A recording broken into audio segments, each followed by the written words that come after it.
I'm Shannon Tiezi with the Diplomat, and I'm very happy to be at George Washington University today, where I'm joined by Dr. Robert Sutter, who is a professor of practice of international affairs here at GW. Thanks so much for joining us. Thank you. He's going to be talking with us today about the historic meeting between the leaders of Taiwan and China that took place in Singapore on November 7th. So to start out, what, in your mind, were the highlights of this meeting between Xi Jinping and Ma Ying-jeou? Well, I think first it was very friendly. It was really a warm meeting, and and that is very that induces a sense of confidence, the confidence that China and Taiwan are at a situation where they can sustain a good relationship. The second thing was that they emphasized this 1992 consensus, and that was very strongly emphasized, and that's a real sticking point in Taiwan politics. And so the opposition, political opposition, doesn't support the 1992 consensus, and they're leading in the polls. And so it looks like we'll get a president from this opposition party that doesn't support the 1992 consensus, at a time when the leader of Taiwan and the leader of China have strongly reaffirmed this. So that's a problem, and I'm not sure how that's going to be worked out. Mm-hmm. So the Taiwan's leadership, the Ma Ying-jeou administration, has been pushing for a meeting between these top two leaders for several years now. Why do you think they chose now, November 2015, to actually hold such a meeting? Well, I always thought the blockage was China and Xi Jinping, and Xi Jinping has decided to have this meeting, it seems to me, and that is a compromise of sorts. It's something that he held, that Ma Ying-jeou's wanted this for a long time, and Xi Jinping has never done it, so he's done it now. And one assumes it's because he's looking out at the elections and the likelihood that a president will be elected in Taiwan that doesn't support the 1992 consensus, which has this one China aspect to it.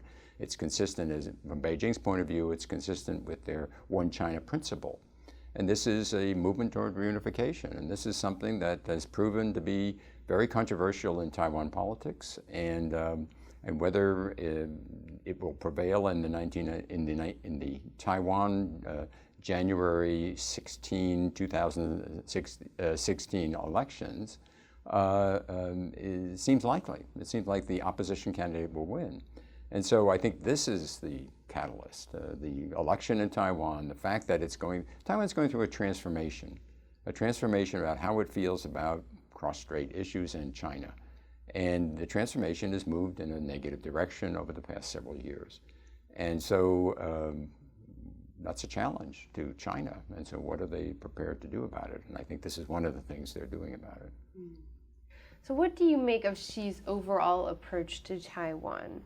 What do you think is going to be his approach if the opposition takes control and they aren't willing to be embracive of that one China policy? I'm really glad you asked that question, because I've been trying to get a handle on Xi Jinping and how he deals with international issues.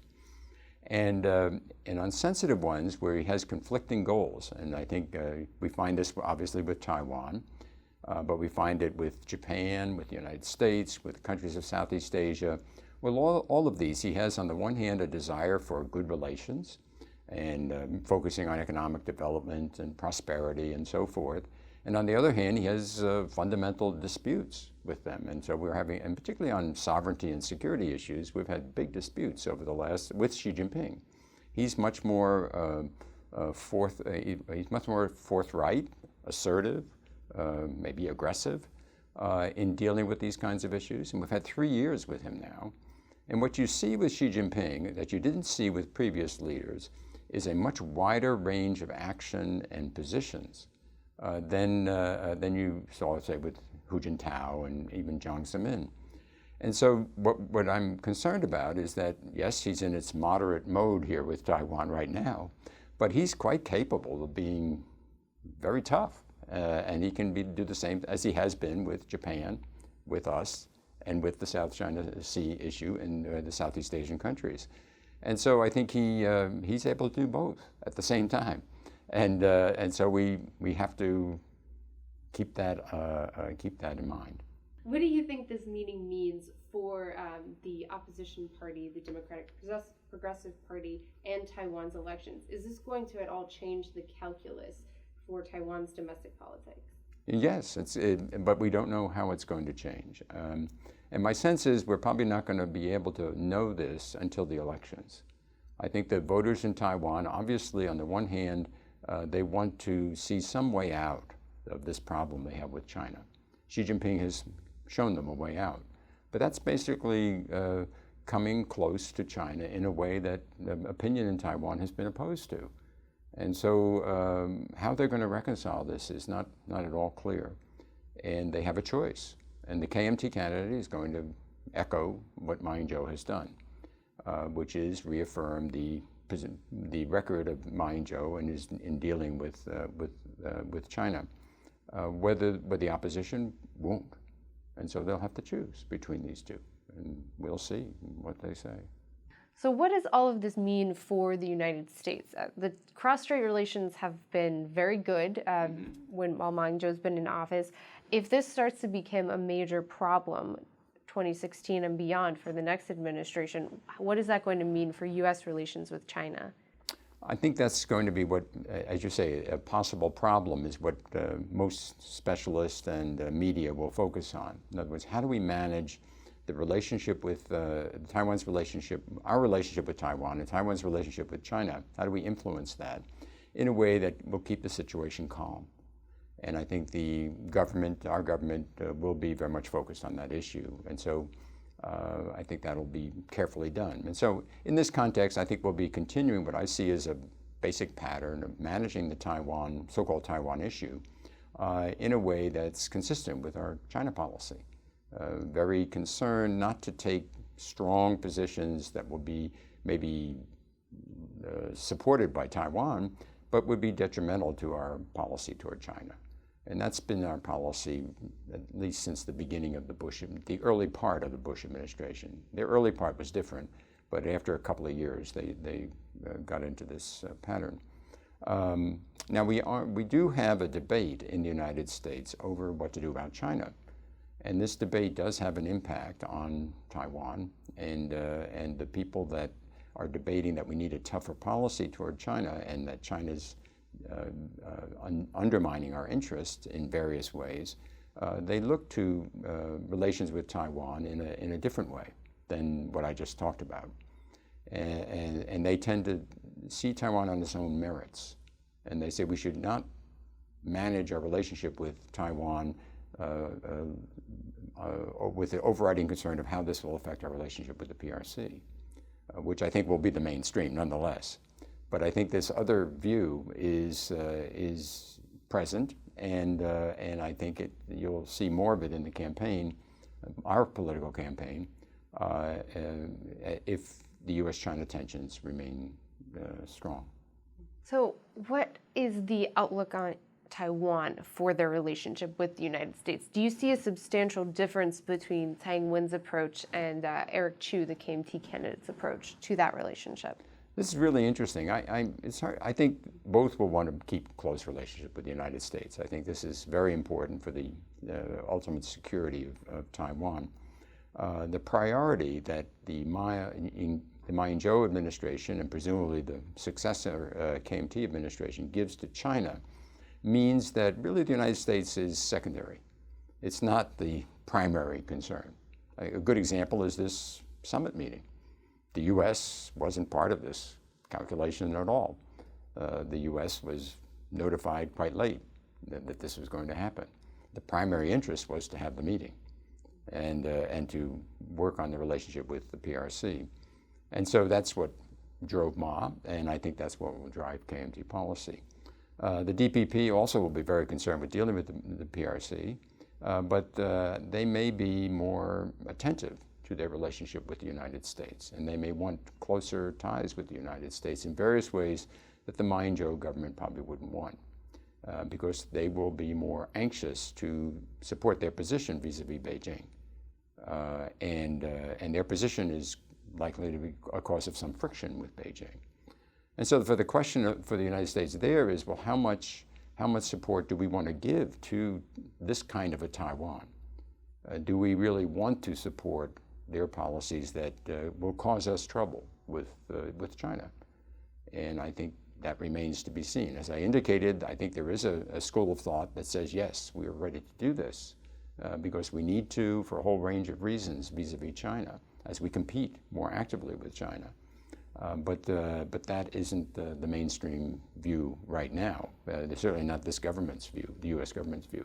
And so then I think you might see some tactical adjustments, but nothing serious from that point of view. So on the one hand, we have this historic summit meeting, the first time leaders of Taiwan and China have ever met. On the other hand, you have a lot of pessimism about what's going to happen with cross-strait relations post-2016. Do you think that this meeting will open up a new era of cross-strait relations, or is this just kind of a last-ditch effort to keep things from going off the rails? I think the latter is a better characterization. I wouldn't say it's last-ditch. Beijing has an awful lot of leverage over Taiwan, and I think the Taiwan polity generally understands that.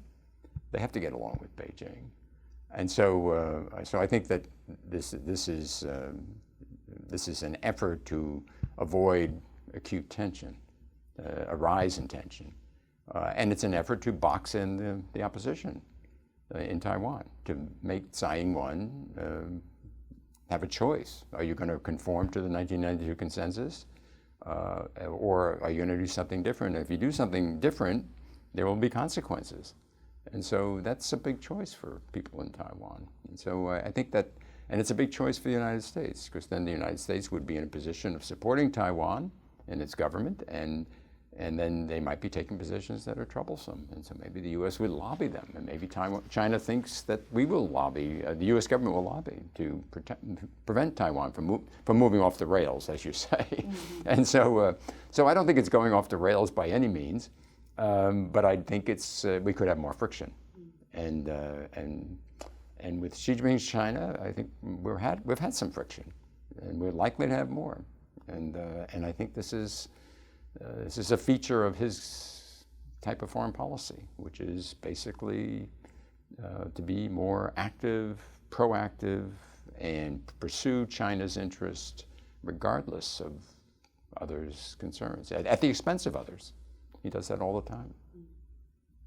What's your sense of how people on Taiwan, the domestic audience, regarded this meeting? Were they generally in favor of it? Were they hesitant about it? What did they think? You know, it's really hard to know. We don't have mass demonstrations, and the polling data is sort of 1/3 liked it, 1/3 didn't like it, and I think that's probably about right. I think this has to sink in for a while. I think it's going to take some time. People have to chew on it. I mean, and it basically is, how much weight do you give to Xi Jinping? Is this guy going to do what he says he's going to do? Or is he, and right now he's saying nice things. It's very nice. But is that what you want? Because it's nice in a big embrace. If you read the mainland Chinese media coverage of this, like Xinhua's coverage and so forth, they link this to a whole series of things like the China dream and this whole notion of common destiny.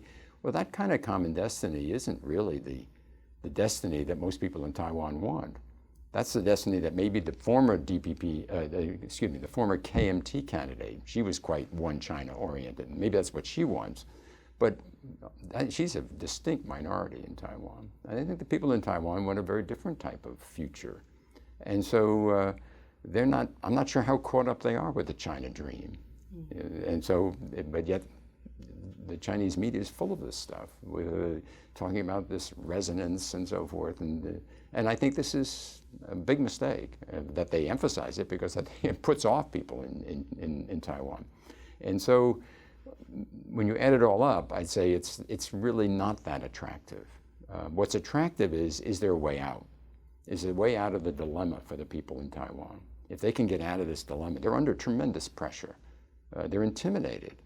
And so does this give them a way out while they can still retain their sense of autonomy and control of their destiny? I'm not sure.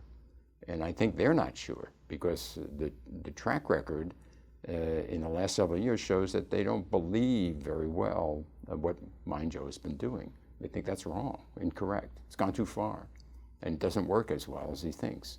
So I think there's a lot of skepticism on this. Well, thank you very much for helping us understand the implications of this meeting. Very complex issue. My pleasure. It was great to be with you. And thank you for tuning in. Once again, I'm Shannon Tiesi with The Diplomat.